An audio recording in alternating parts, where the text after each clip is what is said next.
Hi friends, this is Reena V. George from RVG Insights. Welcome all of you. ഈ വീഡിയോയിൽ 2025 GST 2.0 reforms എങ്ങനെയൊക്കെയാണ് Indian എക്കണോമിയെ ബാധിക്കുന്നത്, അതിൻ്റെ പ്രത്യാഘാതങ്ങൾ എന്തൊക്കെയാണ്, ട്രംപ് ടാരിഫ് പ്രതിസന്ധിയെ മറികടക്കാൻ ഈ റീഫോംസ് നമ്മളെ സഹായിക്കുമോ എന്നുള്ള കാര്യങ്ങളാണ് നമ്മൾ ഡിസ്കസ് ചെയ്യുന്നത്. GST ആക്ട് 2017 അനുസരിച്ച് 2017 ജൂലൈ 1 GST ഇന്ത്യയിൽ നിലവിൽ വന്നു. ഇന്ത്യയിൽ GST നിലവിൽ വന്നപ്പോൾ ഇന്ത്യൻ ടാക്സേഷൻ സിസ്റ്റത്തിലും അതോടൊപ്പം ഇന്ത്യൻ എക്കണോമിയിലും വിപ്ലവാത്മകമായ മാറ്റങ്ങളാണ് സംഭവിച്ചത്. GST എന്നാൽ ഗുഡ്സ് ആൻഡ് സർവീസസ് ടാക്സ്. അന്നുവരെയുള്ള VAT, service tax, excise duty എന്നിങ്ങനെയുള്ള എല്ലാ ഇൻഡയറക്റ്റ് ടാക്സുകളും റീപ്ലേസ് ചെയ്തുകൊണ്ട് ഒരു സിംഗിൾ ടാക്സ്, സപ്ലൈ ചെയിന്റെ ഓരോ സ്റ്റേജിലും കളക്ട് ചെയ്യപ്പെടുന്നതും ഓരോ ലെവലിലും ഇൻപുട്ട് ടാക്സ് ക്രെഡിറ്റ് നൽകുന്നതുമായ GST സിസ്റ്റം ഇന്ത്യൻ ടാക്സ് സിസ്റ്റത്തിന് ഒരു യൂണിഫോമിറ്റി നൽകി. എന്തൊക്കെയാണ് GSTയുടെ സവിശേഷതകൾ?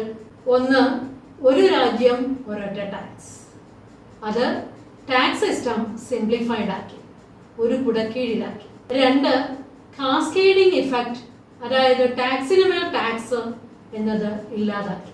മൂന്ന്, ഓൺലൈനിൽ ഒരൊറ്റ സൈറ്റിൽ ടാക്സ് ഫയലിംഗ് നടത്താം എന്നുള്ളത് ഒരു സവിശേഷതയായി.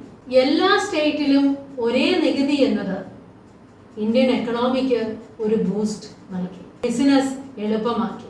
എന്തൊക്കെയാണ് 2025 GST റൂളിൽ വന്ന മാറ്റങ്ങൾ? ഒന്ന്, സിംപ്ലിഫൈഡ് ടാക്സ് സ്ലാബ്സ്. 5%, 12%, 18%, 28% എന്നീ 4 കോർ സ്ലാബുകളിൽ നിന്ന് 5%, 18% എന്ന 2 കോർ സ്ലാബിലേക്കും plus 40% sin or luxury slab കൂടി നിലവിൽ വരുന്നു. 2, സെപ്റ്റംബർ 22, 2025 മുതലാണ് ഈ ടാക്സ് സിസ്റ്റം GST 2.0 നിലവിൽ വരുന്നത്. 3, എസൻഷ്യൽ ആയിട്ടുള്ള എല്ലാ സാധനങ്ങളും കുറഞ്ഞ ടാക്സ് സ്ലാബിലേക്ക് മാറുന്നു. പനീർ, പിസ്സ ബ്രെഡ് മുതലായവ 0%ലേക്കും റോട്ടി, മിൽക്ക്, സോപ്പ്, ബിസ്ക്കറ്റ്സ് മുതലായവ 5% നികുതിയിലേക്കും മാറുന്നു. AC, TVs, വീട്ടുപകരണങ്ങൾ, സിമന്റ്, 1200 cc താഴെയുള്ള വാഹനങ്ങൾ എന്നിവ 28% നിന്നും 18%ലേക്ക് കുറയുന്നു. Life and health insurance premiums നികുതി വിമുക്തമായിരിക്കുന്നു, അതായത് 0%. 4, വില കൂടുന്നവ, സിൻ ആൻഡ് ലക്ഷറി ഗുഡ്സ്, അതായത് tobacco, alcohol, luxury cars, aerated beverages എന്നിവ 40% സിൻ ടാക്സിലേക്ക് മാറുന്നു. ഇൻഡസ്ട്രിയിലും എക്കണോമിയിലും ഇത് എന്ത് ഇമ്പാക്റ്റ് ഉണ്ടാക്കുന്നു എന്ന് നോക്കാം.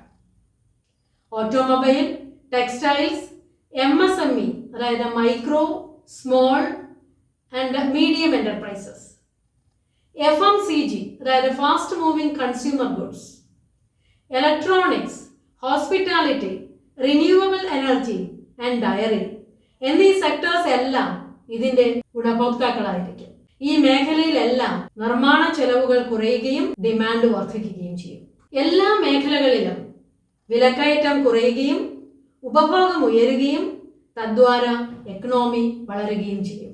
ടാക്സ് സ്ലാബുകൾ ലഘൂകരിക്കുന്നതിലൂടെ ടാക്സ് പിരിവ് എളുപ്പമാവുകയും ടാക്സ് വെട്ടിപ്പുകൾ കുറയുകയും കൂടുതൽ പേർ ടാക്സ് കൊടുക്കുകയും തദ്വാര വോളിയം കൂടുന്നതിലൂടെ ടാക്സ് കൂടുകയും ചെയ്യും. ഈ ടാക്സ് റീഫോംസ് ഒരു വിപ്ലവാത്മകമായ മാറ്റം എന്ന് നമുക്ക് പറയാൻ സാധിക്കും. എവറിഡേ ഐറ്റംസ് ചീപ്പർ ആവുകയും ലക്ഷറി ഐറ്റംസ് കോസ്റ്റ്ലിയർ ആവുകയും ചെയ്യുന്നു എന്നതാണ് ഈ ടാക്സ് റീഫോമിന്റെ ഒരു പ്രത്യേകത.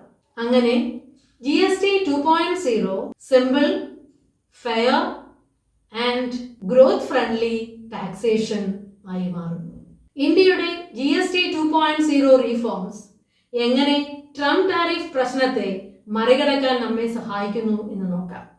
ട്രംപിന്റെ താരിഫ് മൂലം ഏറ്റവും ബുദ്ധിമുട്ടുന്ന sectors steel, aluminium, textiles, electronics, auto parts, pharma intermediates എന്നിവയാണ്. ഈ പ്രോഡക്ട്സിനെല്ലാം US മാർക്കറ്റിൽ വില ഉയരുകയും മറ്റ് രാജ്യങ്ങളുടെ പ്രോഡക്ട്സിനോട് മത്സരിക്കേണ്ടി വരികയും ചെയ്യുന്നു.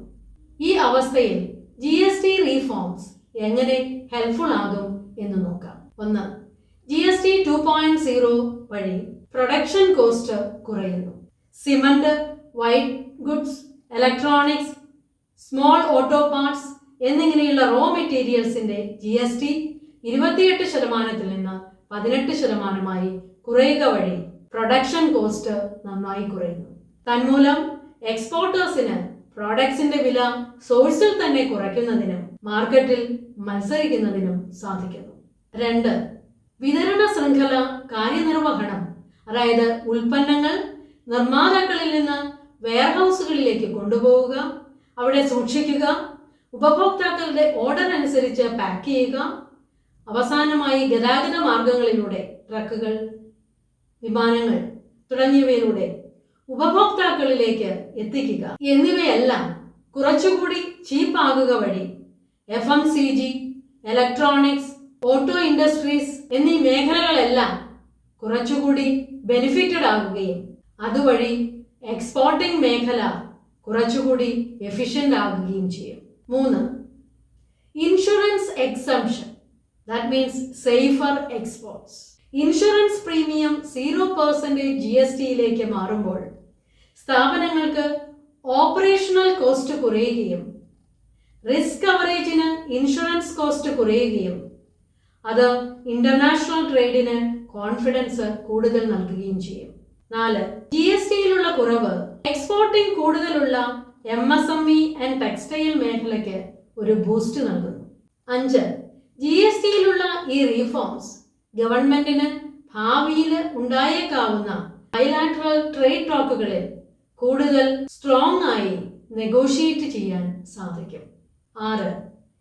GST ഫയലിംഗ് സിംപ്ലിഫൈഡ് ആകുന്നതുകൊണ്ട് MSME മേഖലയിൽ സ്ട്രെസ് കുറയുന്നു. 7. എക്സ്പോർട്ട് മേഖലയിൽ ഉണ്ടാകുമെന്ന് ഭയപ്പെടുന്ന ജോബ് ലോസസ് ഡൊമസ്റ്റിക് ഡിമാൻഡ് ഗ്രോത്തിലൂടെ പരിഹരിക്കാൻ GST റീഫോംസ് തീർച്ചയായും സഹായിക്കും. 8.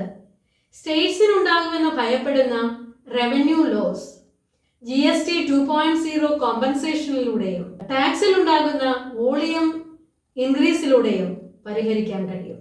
അങ്ങനെ GST 2.0 വഴി ഇന്ത്യൻ ഗുഡ്സിന് അതിന്റെ സോഴ്സിൽ തന്നെ വില കുറയുന്നതിനാൽ US താരിഫിന്റെ ഇമ്പാക്റ്റ് കുറയ്ക്കുന്നതിനും വിപണിയിൽ കൂടുതൽ മത്സരത്തിനും പ്രാപ്തി നൽകുന്നു. അങ്ങനെ ഈ ദീപാവലി സമ്മാനം എക്സ്പോർട്ടേഴ്സിനും അതുപോലെ ഓരോ ഇന്ത്യൻ പൗരനും ഒരു കൈത്താങ്ങായി മാറുന്നു. Thank you for watching. മറ്റൊരു വീഡിയോയുമായി ഇനിയും കാണുന്നത് വരെ ബൈ. Thank you.